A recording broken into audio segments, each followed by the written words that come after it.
Bonsoir tout le monde pour cette quatrième soirée sur Triratna. Alors je fais un petit rappel rapide de ce que l'on a fait les précédentes soirées avec Ujjumani qui a commencé avec l'histoire de Bhante, avec Vasika qui a fait l'histoire de Triratna, donc le 12, et Aryanita qui nous a parlé des 6 caractéristiques de Triratna, qui est une manière de voir Triratna, que je vais rappeler très rapidement parce qu'elle nous amène à la quatrième soirée, qui est celle de ce soir, dont on va parler tout à l'heure. Et donc, les 6 caractéristiques, ce sont donc le fait que l'aller en refuge soit vraiment quelque chose de central pour Triratna, l'œcuménisme, c'est-à-dire le fait que Triratna et Bhante proposent une manière de vivre, de pratiquer le bouddhisme qui est inspiré de multiples traditions. Les arts, le fait que, donc qui est la troisième caractéristique, alors elles sont dans le désordre parce que je vais terminer par celle qui nous amène à la soirée de ce soir, et le fait, la quatrième caractéristique est le fait qu'il n'y a pas de niveau, entre guillemets, même si ce n'est pas un bon mot, pour les hommes et les femmes. C'est le même système d'ordination. Il y a des responsabilités tout à fait partagées entre les hommes et les femmes de manière équivalente. Et donc on s'intéresse à la personne plutôt qu'au sexe des gens, ce qui n'est pas toujours le cas dans d'autres traditions. Et puis il y a 2 autres points qui sont le travail et l'amitié horizontale et verticale, qui sont 2 points très importants chez Triratna. C'est une manière de décrire ce qu'est Triratna. Il y en a d'autres.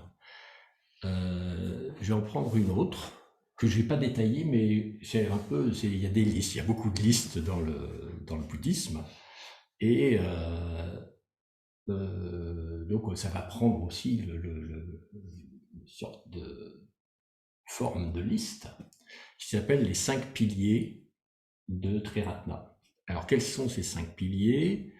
Ce sont d'abord les idées, ensuite la pratique, ensuite l'expérimentation, c'est-à-dire qu'on expérimente le dharma, et l'imagination. Donc ce sont les 4 premiers. Je mets en dernier les institutions. Alors c'est un petit peu donc comment ça s'organise. Et puis je vais vous lire une troisième manière de voir ce que c'est que Triratna au travers d'un poème que Bhante a écrit et que vous connaissez sans doute puisqu'on en a parlé pas mal ces derniers temps. 4 présents. Je viens à vous avec 4 présents. Le premier présent est une fleur de lotus. Comprenez-vous? Mon second présent est un filet en or. Pouvez-vous le reconnaître? Mon troisième présent est une ronde de berger. Vos pieds savent-ils danser? Mon quatrième présent est un jardin planté en un lieu sauvage. Pouvez-vous y travailler? Je viens à vous avec 4 présents. Osez-vous les accepter? Alors pourquoi je présente, Aryanita a présenté une de ces listes, je vous en ai présenté une autre, j'ai lu ce poème, et ce qu'on peut voir, c'est que ce qui est très important dans la manière dont Bhante a présenté et fait vivre Triratna, et dont tout Triratna vit aujourd'hui, c'est que une part importante de ça, c'est l'incarnation que notre pratique du dharma peut prendre dans le monde.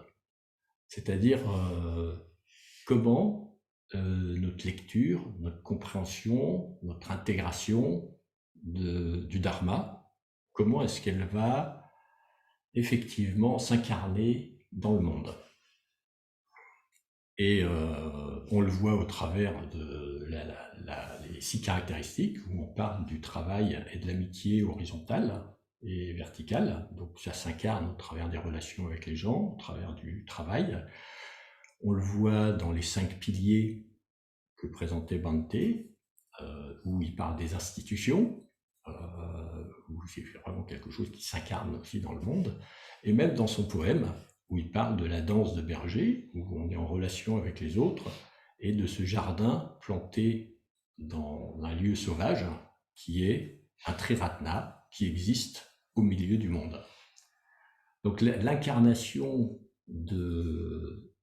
et la présence dans le monde, la manière dont on vivre dans le monde, c'est quelque chose de très important pour Triratna, et c'est un aspect fondamental de la vision que Sangharakshita a eue de la manière dont on peut vivre le Dharma en Occident. Alors comment ça se concrétise?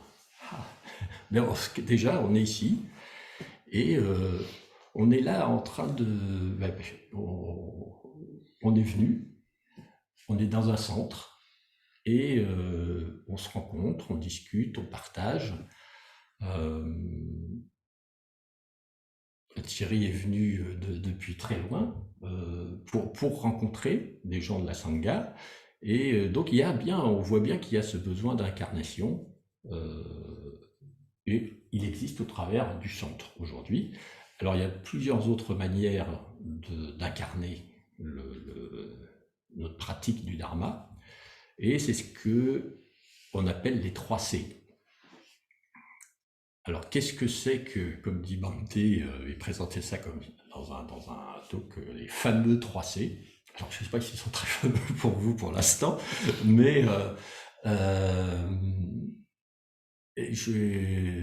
ça a été, pendant une époque qui avait été présentée dans les journées précédentes, quelque chose d'extrêmement important dans la vie de Triratna. Il y a eu des pics de ces 3 C que je ne vous ai pas encore présentés, qui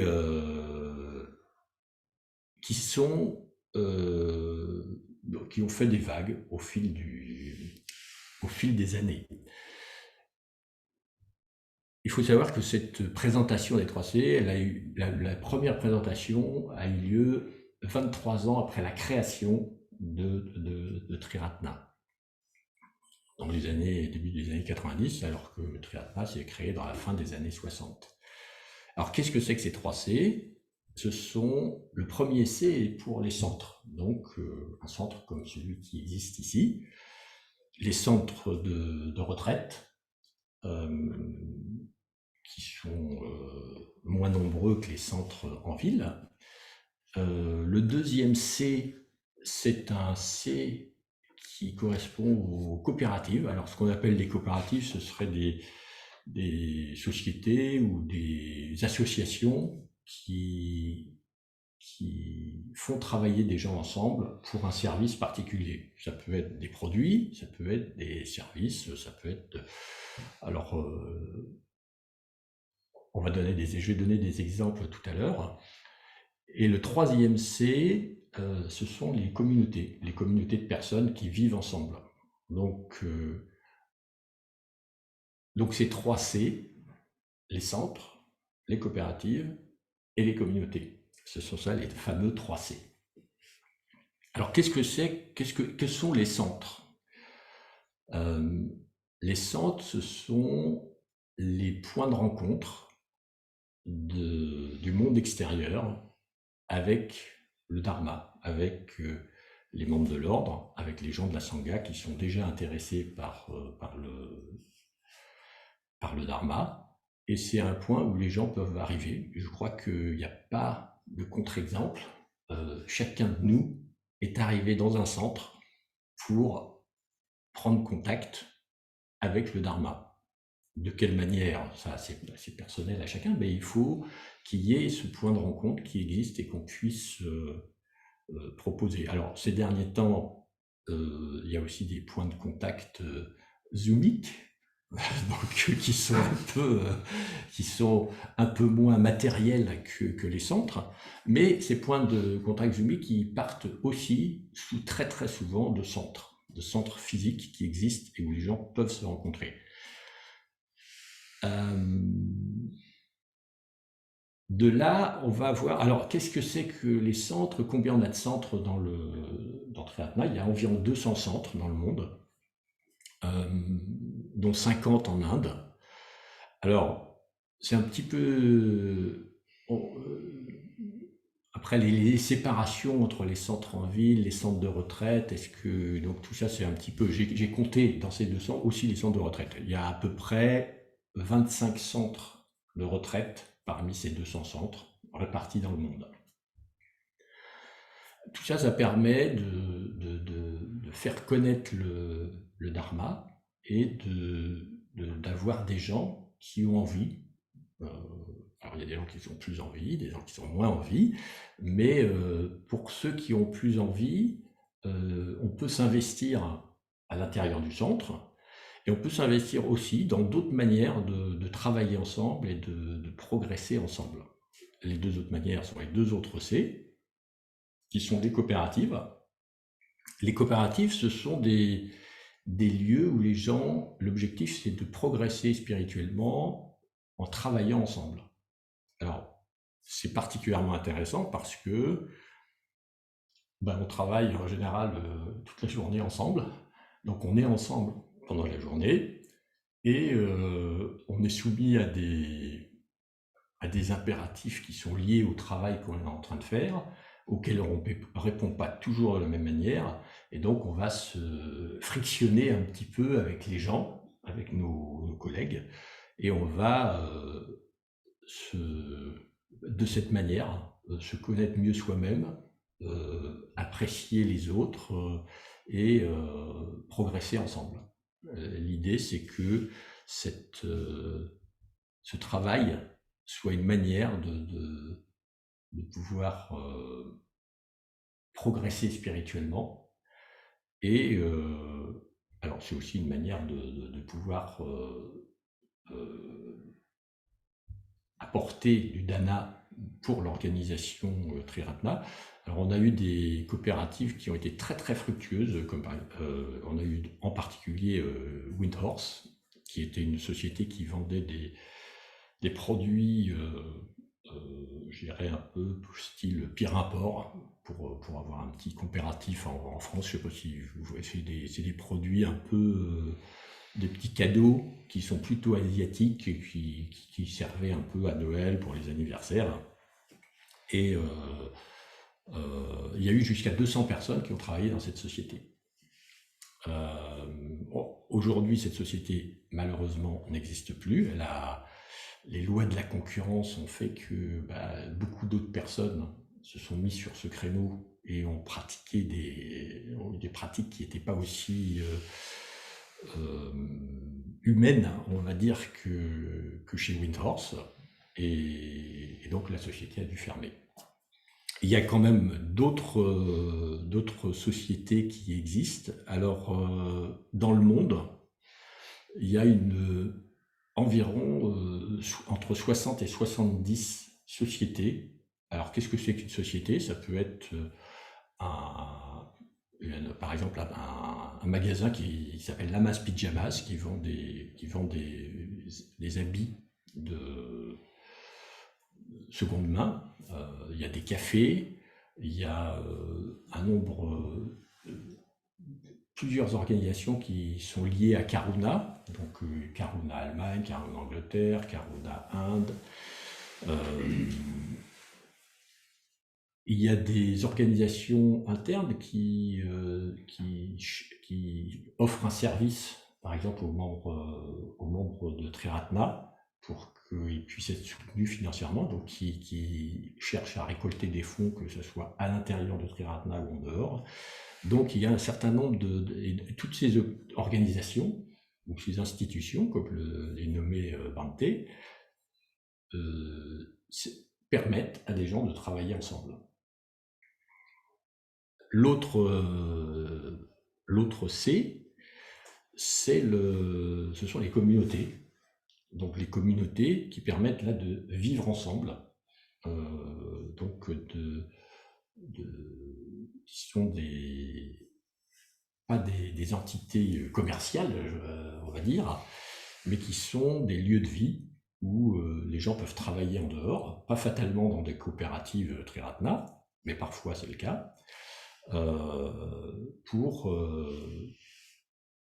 vivre la vie de tous les jours ensemble. C'est une autre manière de mieux se connaître soi-même, de mieux connaître les autres, d'apprendre et de progresser dans sa manière d'appréhender la vie, le dharma, son aller en refuge.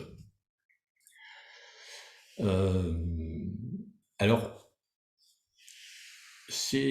aujourd'hui en Europe, il y a une cinquantaine de communautés. Il y a une remontée des volontés de communautés. Là, cette dernière année, il y a eu 8 communautés en plus en Europe. Donc, c'est quelque chose qui est particulièrement... Alors, pourquoi est-ce qu'il y a eu plus de communautés? Il semble que ça soit lié à une volonté des plutôt plus jeunes de trouver une alternative vraiment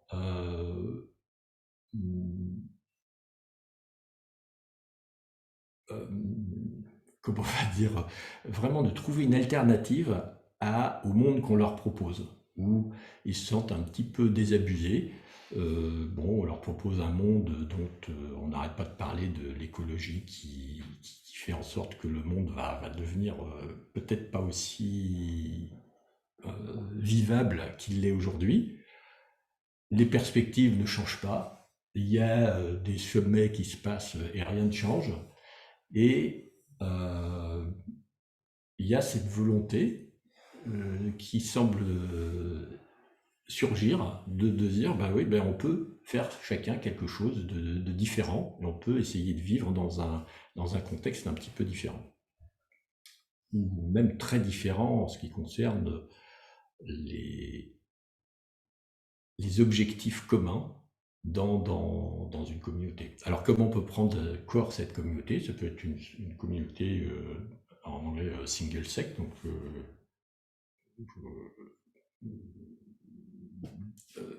féminine ou masculine. Ça peut être des communautés, il n'y a pas de définition très très précise, ça peut être une communauté plus libre, où les gens vont simplement partager une maison, ça peut être des couples. C'est pas, il n'y a pas de définition particulière. Ce qui compte, c'est qu'on ait tous une vision commune, qu'on pratique le dharma, qu'on puisse, que ça soit suffisant pour qu'on ait dans cette communauté une salle de méditation et que on puisse se réunir régulièrement, en général une fois par semaine, pour partager ce qui se passe dans nos vies et bien sûr de vivre ensemble toutes les tâches quotidiennes des gens qui se retrouvent chez eux le soir ou à d'autres moments ou le week-end. Voilà, voilà les trois... Voilà ce que sont les 3 C. Alors en France, qu'est-ce qu'on a comme 3 C? Alors en France, on est encore une organisation qui est relativement petite, donc il y a beaucoup de choses à faire. On peut dire que l'on vit chacune de ces... Bien sûr, le centre, il existe le centre de Paris, il existe le centre de Clermont-Ferrand. Les valeurs que l'on a et qu'on essaye de voir au travers des centres, des coopératives et des communautés, on les vit aussi d'une certaine manière dans le centre, puisqu'il y a une équipe pour travailler ensemble. Et là, on travaille véritablement ensemble, parce que il faut faire vivre le centre. C'est d'une certaine manière une coopérative. Alors, il pourrait y avoir une coopérative autre, qui vendent des produits, je ne sais pas quoi, des voitures. Ou des... je dis n'importe quoi, mais bon, il pourrait y avoir un café, il pourrait y avoir... Donc bah, ça va... C'est quelque chose qui peut naître au moment où les opportunités vont être là, où les volontés des gens vont être là. Mais aujourd'hui déjà, faire en sorte qu'un centre ne disparaisse pas, c'est déjà un travail de coopérative. Il y a des centres qui ont été obligés de s'arrêter parce que ils n'avaient plus les moyens de continuer. Donc le fait qu'on puisse ici avoir un centre, que ce soit quelque chose qui existe depuis 25 ans, que ça tourne et qu'on puisse proposer un programme à tout le monde, ça veut dire qu'il faut s'organiser et qu'il faut que ça fonctionne financièrement. Donc d'une certaine manière, c'est aussi une coopérative, même si dans les 3C, on entend ça plutôt comme quelque chose de séparé des centres. Alors, de la même manière, la communauté, alors c'est vrai que entre Ariaïta ou Djumali, on ne vit pas tout le temps en communauté, mais je peux vous assurer que quand on est ici et que on est tous les 4 ensemble, ça nous arrive souvent, d'une certaine manière, c'est quand même une vie en communauté. Alors on peut l'étendre, mais ça existe déjà, toutes les sources de ces 3C sont déjà là. Alors bien sûr, hein, on pourrait se dire, il y a des opportunités pour une communauté. Personnellement, moi je pense que l'appartement du dessus, il est louable et que si on trouve des opportunités pour que des gens soient d'accord pour faire une communauté, eh ça serait tout à fait possible. Alors on va pas jeter les gens de l'appartement du dessus, mais s'ils s'en vont, c'est quelque chose qui est moi, que je verrais tout à fait envisageable pour moi-même et pour des gens qui viendraient participer à cette communauté. Bien sûr, l'ouverture d'une coopérative, ça peut être aussi quelque chose qui peut être une opportunité. Je ne sais pas quelle forme ça peut prendre. Il n'y a pas de forme préférentielle. Dans les coopératives, il existe, on a des agents immobiliers, des gens qui ouvrent, en Allemagne, ils ont ouvert un centre Caruna. Je parlais de Lamas Pyjamas qui vend des fringues de seconde main. Il y a pas il y a des cafés. Bon, après, ce sont des opportunités, puis des volontés qui vont se catalyser et puis qui vont prendre forme parce que nous le voulons bien, parce qu'on a envie de le faire. Donc ça, c'est quelque chose qui est aussi ouvert. On a parlé de centres, de centres comme le centre d'ici, qui est un centre de ville, mais il y a aussi l'ouverture sur alors, vous avez peut-être pensé que je rêve, mais d'un centre de retraite. Donc ça aussi, c'est une opportunité. Alors je ne sais pas comment ça peut se concrétiser. Si je prends un exemple, par exemple, je sais qu'au LBC, ils avaient un vieux centre de retraite dont ils se demandaient s'ils n'allaient pas se séparer parce qu'ils ne savaient pas quoi en faire. Il était en train de s'écrouler. Il se trouve que dans les membres de la Sangha, alors bien sûr la Sangha du LBC est beaucoup plus grande que la Sangha d'ici, mais il se trouve qu'il y avait une personne sur les milliers de membres de la Sangha qui a fait un don. Et ce don est que parce que cette personne, il trouvait qu'elle n'avait plus de parents, pas d'enfants, pas de cousins. Et donc, tous ces biens sont allés au LBC. Mais il se trouve que c'est arrivé juste au moment où les gens se posaient la question, qu'est-ce qu'on va faire de Vajrasana? On va sans doute le vendre, puisqu'on n'est pas capable de rénover tout ça. Et ça a donné, finalement, c'est arrivé au bon moment, et ils ont créé le centre de Vajrasana, je ne sais pas à qui d'entre vous est allé chez Vajrasana, mais c'est vraiment un centre. Je crois qu'il y a très peu de centres de retraite qui sont faits exclusivement pour les retraites. Et là, c'est une construction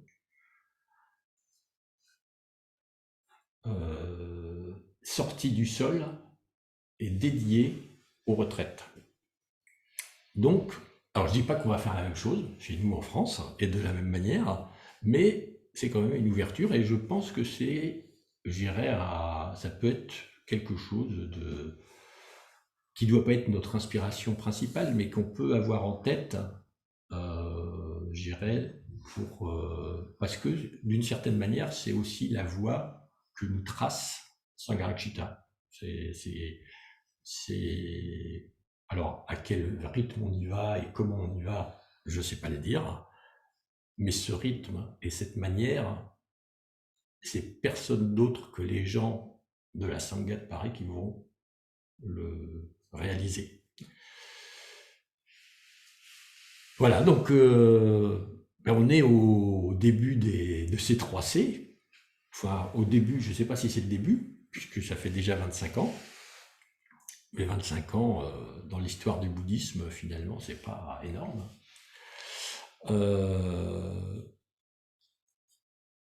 On fait déjà vivre de manière extrêmement chaleureuse le Dharma avec le centre et ce qui existe en France. Et je crois que chacun et chacune peut, d'une certaine manière, se projeter, s'inspirer vers quelque chose qui va évoluer, mais qui va évoluer parce que nous allons nous y plonger d'une certaine manière. Et comment on va s'y plonger? Chacun décide de la manière dont chacun se plonge là où il plonge. Voilà, donc, et je crois que ces institutions ou ces 3C dont parlait Bhante, ils étaient tout à fait d'actualité à l'époque et ils sont toujours vivants. On a vu qu'il y avait quand même des centaines de ces choses qui existaient dans le monde. Je crois qu'ils ne sont pas en train de disparaître. Même quand il arrive des choses un peu dramatiques, comme c'est arrivé en Espagne, où le centre de Valencia a dû fermer parce que justement, ils n'arrivaient plus à faire vivre le centre. Hop, il y a un nouveau centre qui a réémergé. Donc voilà, c'est un avenir, je dirais, qui est entre nos mains. Voilà, donc j'espère que je vais vous donner un petit goût de ce que c'est que les 3C, dont vous n'avez peut-être pas encore entendu parler. 3C d'aujourd'hui, les 3C de demain. Et ça termine le cycle Triratna de ce mois. Donc je ne sais pas si vous avez eu l'occasion d'assister ou de regarder les vidéos qui ont été faites avec Ujjumani, Vasika et Arianita, mais je vous invite à regarder sur YouTube Triratna Paris, où vous trouverez ces vidéos, donc sur l'histoire de Bhante, l'histoire de Triratna, les 6C, et puis si l'enregistrement a bien fonctionné, ce soir, celui d'aujourd'hui. Voilà.